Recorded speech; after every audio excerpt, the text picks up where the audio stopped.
안녕하십니까. 오늘은 내 마음의 치유 1강 첫 번째 자신을 있는 그대로 바라보라에 대해서 살펴보기로 합니다.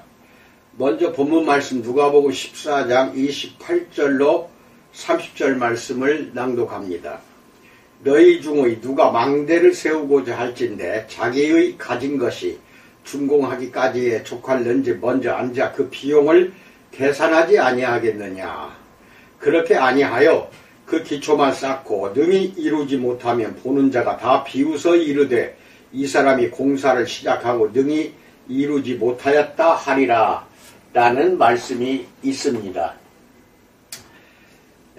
착각은 영성상담에서 중요하게 다루는 주제 중의 하나입니다. 우리는 자신을 다른 사람들과 비교하며 그들처럼 되고 싶어 할 때가 많습니다. 며칠 전에 비교에 대해서는 제가 상세하게 말씀을 드렸습니다.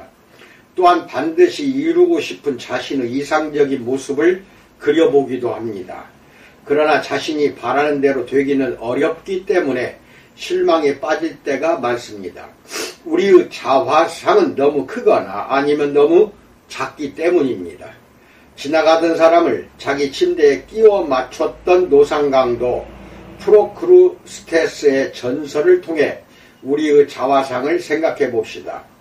프로크루스테스는 자기 침대보다 작은 사람은 다리를 잡아 늘렸고 침대보다 큰 사람은 사지를 잘랐습니다. 결국 그의 침대보다 크거나 작은 사람들은 모두 목숨을 잃었습니다. 우리 또한 자신보다 너무 크거나 너무 작은 프로크루스테스의 침대에 자신을 끼워 맞추며 살아갑니다. 영성상담에서는 이와 같은 그릇된 자화상을 버리고 자신의 실제 모습을 발견하도록 도움을 줍니다. 이 주제와 관련하여 예수님은 탑 건설에 관한 짧은 비유를 들려주십니다. 누가복음 14장 28절에서 너희 가운데 너희 중에 누가 망대를 세우고자 할진대 자기의 가진 것이 준공하기까지에 족할는지 먼저 앉아 그 비용을 계산하지 아니하겠느냐 라고 말씀합니다. 칼 융은 취리 호숫가에 있는 볼링엔이라는 마을에 자신의 탑을 세웠습니다. 이에 관해 그는 나는 내 가장 깊은 생각과 나만의 지식을 돌로 표현했다 라고 기록했습니다. 그 탑은 자신이 성숙해가는 과정을 표현한 것이었습니다. 처음부터 그 탑은 나의 성숙을 나타내는 곳이었다. 그 탑은 어머니의 모태를 형상화한 것인데 거기에는 나의 과거와 현재 미래의 모습이 있다. 그 탑은 마치 내가 돌로 다시 태어난 듯한 느낌을 주었다. 그것은 내가 꿈꿨던 일이 실현된 것으로 그리고 개인적 각성이 표현된 것으로 다가왔다라고 말합니다. 융은 이 탑에 자기 이외에 어느 누구도 들어올 수 없는 자신만의 공간을 만들었습니다. 그에게 이 탑은 자아 성취의 상징이자 자신의 내면에 간직했던 생각과 지식의 표현이었습니다. 이처럼 탑은 예전부터 사람을 형상화한 의미로 쓰여왔습니다. 탑의 둥근 모양은 사람의 온전한 모습을 가리킵니다. 탑은 땅에 뿌리를 받고 있지만 하늘을 향해 솟아 있습니다. 사람도 땅속 깊이, 다시 말해 자신의 삶에 깊이 뿌리를 내려야 하며 그로써 똑바로 설 수 있고 하늘의 사람이 될 수가 있습니다. 예수님은 우리가 지닌 자원이 얼마나 되는지 정확히 살펴보라고 말씀하십니다. 자원은 우리의 재능과 인생의 경험뿐만 아니라 우리가 입은 상처까지도 의미합니다. 우리가 살아온 인생은 앞으로 모양을 갖춰 나가야 할 자원인 것입니다. 따라서 우리는 자신이 지닌 자원에 맞게 일해야 합니다. 자신을 다른 사람들과 비교하거나 자신에 대한 추상적인 관념을 토대로 탑을 쌓아 나가서는 안 되며 자신이 처한 삶의 현실을 토대로 자신의 탑에 어울리는 형태를 곰곰이 생각하며 쌓아 나가야 합니다. 우선 생각을 해보는 것에서부터 제대로 된 탑 세우기를 시작해야 하는 것입니다. 우리는 자신을 다른 사람들과 비교할 것이 아니라 자신만의 개성 넘치는 탑을 세워야 합니다. 자신의 자원을 훌륭히 사용하여 탑을 세운다면 그 탑은 자신만의 고유한 아름다움을 지니게 됩니다. 따라서 우리는 다른 이들의 탑을 보고 두려워하거나 탑 크기에 대해 불안해하지 않아도 됩니다. 우리는 그저 자기 내면의 모습과 자신이 지닌 자원에 따라 탑을 세우면 되는 것이니까요. 자신의 영혼과 인생을 들여다볼 때 자신의 탑을 세우는데 사용할 수 있는 자원이 얼마나 되는지 알게 됩니다. 다시 말해 자신의 재능과 한계, 자신이 지닌 미천과 부족함, 사랑의 체험과 생의 상처가 무엇인지 알게 되는 것입니다. 이 모든 것은 탑의 형태를 갖춰 나가는 데 필요한 자원입니다. 이러한 과정을 거쳐 우리는 스스로 지은 탑에서 살게 되며 그 탑은 자신의 본성에 상응하게 됩니다. 탑 건설에 관한 짧은 비유를 통해 예수님은 우리가 착각이나 자기 비하를 떨쳐버리고 자신의 탑을 세우는 일에 흥미를 갖도록 우리를 초대하십니다. 자신이 만든 탑은 다른 이들의 탑들 가운데서 자신의 본성을 반영하게 될 것이고 자신의 정당성을 지니게 될 것입니다. 그 탑이 다른 사람들의 것보다 더 크거나 더 작아도 상관없습니다. 그것은 자신의 본성과 인생의 경험에 걸맞는 모습을 지닐 것이기 때문입니다. 두 번째, 온전한 자기 자신이 되어라에 대해서 알아봅니다. 먼저 본문 말씀 마태복음 22장 1절로 10절 말씀입니다. 예수께서 다시 비유로 대답하여 이르시되 천국은 마치 자기 아들을 위하여 혼인잔치를 베푼 어떤 임금과 같으니 그 종들을 보내어 그 청한 사람들을 혼인잔치에 오라 하였더니 오기를 싫어하거늘 다시 다른 종들을 보내며 이르되 청한 사람들에게 이르기를 내가 오찬을 준비하되 나의 소와 살찐 짐승을 잡고 모든 것을 갖추었으니 혼인잔치에 오소서 하라 하였더니 그들이 돌아보지도 않고 한 사람은 자기 밭으로 한 사람은 자기 사업하러 가고 그 남은 자들은 종들을 잡아 모욕하고 죽이니 임금이 노하여 군대를 보내어 그 살인한 자들을 진멸하고 그 동네를 불사르고 이에 종들에게 이르되 혼인잔치는 준비되었으니 청한 사람들은 합당하지 아니하니 내거리 길에 가서 사람을 만나는 대로 혼인잔치에 청하여 오라 한데 종들이 길에 나가 악한 자나 선한 자나 만나는 대로 모두 데려오니 혼인잔치에 손님들이 가득한지라 라고 말씀합니다. 또 다른 본문 마태복음 25장 1절로 13절은 그때 천국은 마치 등을 들고 신랑을 맞으러 나간 10처녀와 같다 하리니 그 중의 5은 미련하고 5은 슬기 있는 자라. 미련한 자들은 등을 가지되 기름을 가지지 아니하고 슬기 있는 자들은 그릇에 기름을 담아 등과 함께 가져갔더니 신랑이 더디어 오므로 다 졸며 잘세. 밤중에 소리가 나되 보라 신랑이로다 맞으러 나오라 하매 이에 그 처녀들이 다 일어나 등을 준비할세.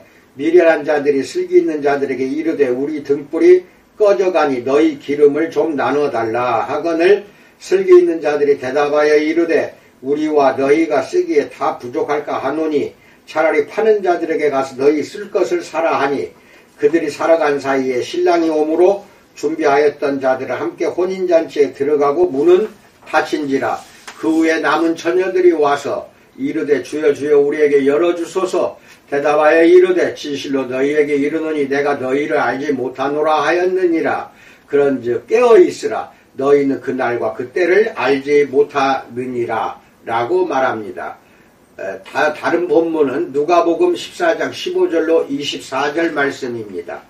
함께 먹는 사람 중에 하나가 이 말을 듣고 이르되 무릇 하나님의 나라에서 떡을 먹는 자는 복되도다 하니 이르시되 어떤 사람이 큰 잔치를 베풀고 많은 사람을 청하였더니 잔치할 시각에 그 청하였던 자들에게 종을 보내어 이르되 오소서 모든 것이 준비되었나이다 하매 다 일치하게 사용하여 그 한 사람은 이르되 나는 밭을 샀음에 아무래도 나가 보아야 하겠으니 청컨대 나를 양해하도록 하라 하고 또 한 사람은 이르되 나는 소 5겨리를 샀음에 시험하러 가니 청컨대 나를 양해하도록 하라 하고 또 한 사람은 이르되 나는 장가 들었으니 그러므로 가지 못하겠노라 하는지라. 종이 돌아와 주인에게 그대로 고하니 이에 집주인이 노하여 그 종에게 이르되 빨리 시내의 거리와 골목으로 나가서 가난한 자들과 몸 불편한 자들과 맹인들과 저는 자들을 데려오라 하니라.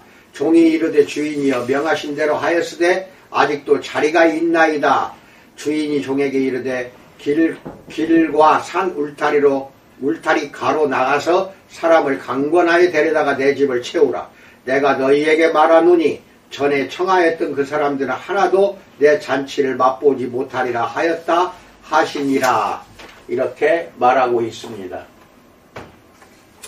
칼 융은 우리 인생 여정의 목표는 온전한 자기 자신이 되는 것이라고 보았습니다. 예수님은 혼인잔치의 비유로 온전한 자신이 되려는 열망에 대해 말씀하셨습니다. 이야기에 나오는 혼인잔치는 온전하게 되는 것을 뜻하는 표상이며 동시에 남자와 여자, 하늘과 땅, 이성과 감성, 빛과 어둠처럼 서로 반대되는 개념들의 일치를 의미합니다. 예수님은 세 가지 혼인잔치에 관한 비유를 통해 우리가 온전하게 되는 길을 제시하십니다. 먼저 열처녀의 비유는 슬기로운 5명의 처녀들만 혼인잔치에 들어갈 수 있었다는 이야기를 다룹니다. 슬기로운 처녀들은 이성의 통찰에 따라 뚜렷한 의식으로 신중하고 깨어있는 삶을 살았습니다. 어리석은 처녀들은 무지하지는 않았지만 별다른 의식 없이 하루하루를 보냈고 세심하게 혼인잔치를 준비하지 않았습니다. 그들은 신랑을 맞이하러 갈 때 들어야 할 등에 기름이 부족하게 되리라고 미처 예상하지 못했습니다. 그리하여 기름을 사러 갔다가 너무 늦게 돌아온 탓에 닫힌 문 앞에 서게 되었지요. 꿈에 닫힌 문이 나올 때에는 자신의 내면과 단절된 상태를 의미합니다. 온전하게 됨을 축하하는 잔치는 우리가 매 순간 뚜렷한 의식과 함께 깨어있고 온전한 삶을 살 때에만 누릴 수 있습니다. 그리스도는 우리와 함께 혼인잔치를 여시려고 매 순간 우리 마음의 문을 두드리고 계십니다. 예수님은 혼인잔치에 관해 또 다른 2가지 비유를 말씀하셨습니다.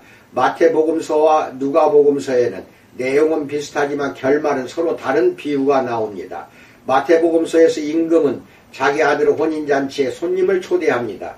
그러나 초대받은 손님들은 혼인잔치에 오지 않았고 그 대신에 자신들의 이익을 추구했습니다. 심지어 어떤 이들은 종들에게 달려들어 그들의 목숨을 빼앗았습니다. 임금은 군대를 보내 그 살인자들을 죽였습니다. 초대받은 이들이 종의 목숨을 빼앗았다는 것은 온전하게 됨을 축하하는 잔치로 초대하는 내면의 소리를 우리 스스로 짓누르는 것을 뜻합니다. 이러한 내면의 소리는 우리의 단조로운 일상이나 이미 굳어진 생활 방식에 방해가 되는 것처럼 느껴질 수도 있습니다. 그러나 온전하게 만들려는 초대의 그릇된 방식으로 응한다면 우리에게 더 이상의 기회는 없습니다. 예수님은 본래의 이야기에서 조금 벗어나 군사적인 이야기를 하십니다. 그리고 뒤에서 다시 잔치 이야기를 계속 하십니다. 종들은 이제 만나는 사람들 모두를 초대해야 했습니다. 그들은 선한 사람과 악한 사람을 가리지 않고 모두 불러 모았습니다. 악한 사람들도 온전하게 됨을 축하하는 잔치에 초대되었다는 사실은 놀랄만한 일입니다. 그러나 분위기는 다시 바뀝니다. 임금은 손님들 가운데서 혼인잔치 예복을 갖춰 입지 않은 사람을 발견했습니다. 그가 예복을 입지 않은 이유를 밝히지 못하자 임금은 그를 바깥에 어둠 속으로 내던져버리게 했습니다. 우리에게 있는 모든 것은 그것이 선한 것이든 악한 것이든 온전하게 됨을 축하하는 잔치에 초대받았습니다. 또 초대를 받은 것에서 그치는 것이 아니라 그 초대에 응하려는 우리의 행동이 필요합니다. 그렇다면 이 비유에서 예복은 무엇을 의미할까요? 어떤 사람들의 임금이 손님들에게 예복을 보냈을 것이라고 추측하며 예복을 입는다는 것은 잔치의 주관자인 임금을 존중하는 표시라고 봅니다. 어떤 사람들은 잔치 예복은 아니더라도 깨끗한 옷을 입고 잔치에 왔어야 했다고 주장합니다. 이 경우 예복은 온전함의 신비를 세심하게 준비하는 일에 해당됩니다. 이는 기쁜 소식이라 할 수 있는데 어둡고 악한 것일지라도 자신에게 있는 모든 것은 하나님과 하나가 될 수 있기 때문입니다. 우리는 우리 안의 모든 것에 사랑의 예복을 입혀야 합니다. 그리고 그 모든 것을 의도적으로 하나님께 내보여야 합니다. 그렇게 하지 않으면 우리 안의 모든 것은 변화되지 않을 것이고 따라서 혼인잔치를 하거나 온전하게 되는 일도 없을 것입니다. 누가복음서에서 이 비유의 핵심은 다른 데에 있습니다. 누가복음서에는 성대한 잔치를 열고 많은 사람들을 초대한 사람의 이야기가 나옵니다. 그런데 초대받은 손님들은 제각기 변명을 늘어놓았습니다. 어떤 이는 자기가 구입한 밭을 더 중요하게 생각했습니다. 또 어떤 이에게는 5결의의 결의소가 더 중요했습니다. 소는 성공과 자신의 능력에 대한 신뢰를 상징합니다. 이처럼 제사는 우리가 온전함에 이르는 데에 방해가 될 수 있습니다. 자신의 능력을 지나치게 신뢰하고 성공만을 중시하는 사람은 자신과 자신의 마음을 단절시키고 결국 참된 자아를 부정하게 됩니다. 융은 성공적인 삶이 변화의 가장 큰 적이라고 했습니다.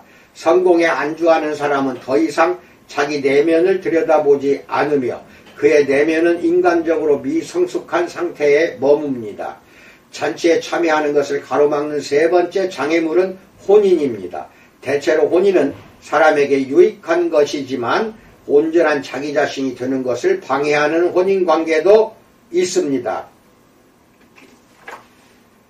주인의 말에서 알 수 있듯이 우리의 가난과 상처, 앞이 보이지 않음과 절름거림이 오히려 우리를 온전함에 이르도록 이끌 수 있습니다. 우리에게 약점으로 여겨지는 것들마저도 하나님의 온전함 속에 내보여야 합니다. 우리가 우리의 약점들을 하나님께 고스란히 내보여 그분 안에 받아들여질 때에만 비로소 우리는 온전해질 수 있습니다. 우리가 하나님께 숨기는 것이 있다면 우리의 온전함은 완성되지 않습니다. 사실 우리가 자신의 약점들을 인정하지 않는다면 자신의 긍정적인 면모만을 내세우는 반쪽 사람으로서의 인생을 사는 것입니다. 가끔씩 이런 사람들을 만나면 아무런 매력도 느낄 수 없는 이유가 바로 이것입니다. 그들에게 무언가가 부족하기 때문입니다. 온전치 않은 사람들이 많이 왔음에도 불구하고 잔치상이 채워지지 않자 주인이 종에게 말했습니다. 누가복음 24장 23절 보세요. 본래 이 구절에 나오는 사람들은 예루살렘 외곽에 사는 사람들, 곧 예수님의 잔치상에 초대받은 이방인들을 의미합니다. 하지만 이 구절의 말씀을 우리가 온전해지도록 이끄시는 가르침으로 생각한다면 우리는 예수님이 이렇게 말씀하시는 것으로 받아들일 수 있습니다. 내가 의식하지 못했던 일과 내가 언젠가 방치했던 일, 내가 일찍이 체험했던 모든 일들이 하나님과의 일치 안에 받아들여질 것이다. 내가 인생에서 겪은 일들은 모두 다 소중하다. 내가 일찍이 체험했던 모든 일들도 함께 가져오너라. 그것들도 내가 온전해지는 일에 속한 것이다. 내가 걸었던 우회로와 미로도 내버리지 말아라. 그 길 또한 너를 하나님에게 있는 너의 참된 자아로 이끌기 위한 것이었다라고 말씀하는 것입니다.